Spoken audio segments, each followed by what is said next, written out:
नमस्कार मित्रांनो, श्री स्वामी समर्थ. पितृपंधरवडा सुरू झाला आहे. जर तुम्ही तुमच्या पूर्वजांसाठी श्राद्ध विधी करत असाल तर तुम्हाला ते करण्याची पद्धत आणि वेळ माहिती असावी. जाणून घ्या, श्राद्ध विधी करण्यासाठी उत्तम वेळ कोणती आहे. हिंदू धर्मात पितृपक्षात देह सोडणाऱ्या पितरांच्या आत्म्याच्या शांतीसाठी तर्पण अर्पण करण्याची परंपरा आहे.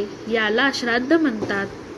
जर तुम्ही तुमच्या पूर्वजांसाठी श्राद्ध विधी करत असाल तर तुम्हाला ते करण्याची पद्धत आणि शुभ वेळ माहिती असायला हवी.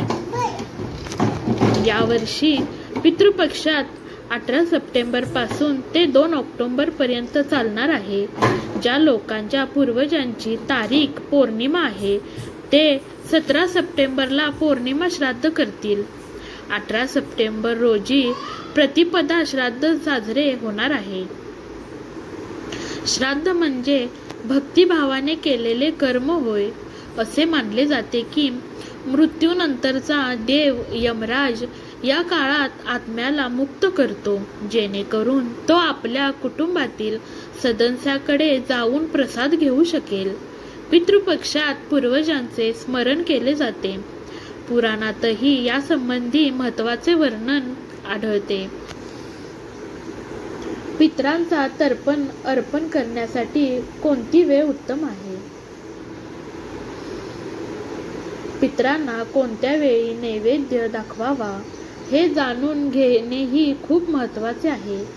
यावेळी सूर्याला जल अर्पण केल्याने आणि तर्पण केल्याने हे श्राद्ध विधी पितरांपर्यंत पोहोचते असे म्हणतात. यासाठी 3 कालखंड वापरले जातात.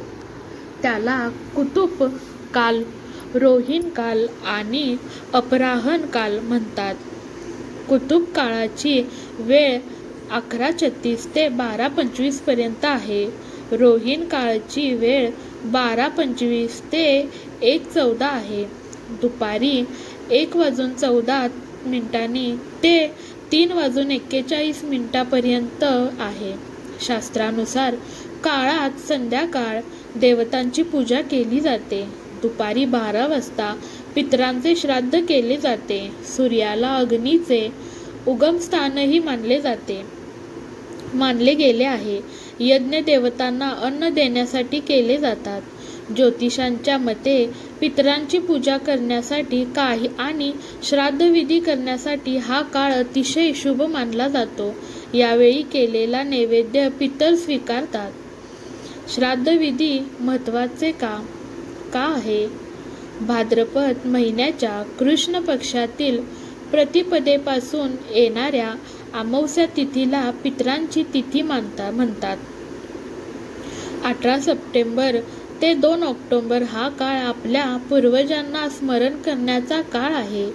त्यांच्या आत्म्यांच्या शांतीसाठी तर्पण, श्राद्ध, पिंडदान आणि इतर धार्मिक विधी केले जातात.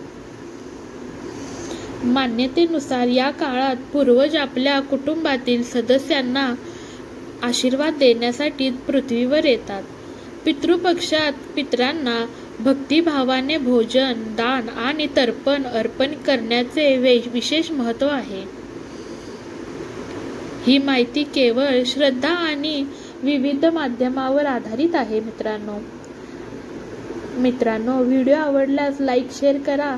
कमेंटमध्ये तुमचे मत सांगा. अशाच नवनवीन माहितीपूर्ण व्हिडिओ पाहण्यासाठी चॅनेलला सबस्क्राईब नक्की करा. धन्यवाद फ्रेंड. नमस्कार. श्री स्वामी समर्थ. अवधूत चिंतन श्री गुरुदेव दत्त. श्री स्वामी समर्थ. नमस्कार मित्रांनो.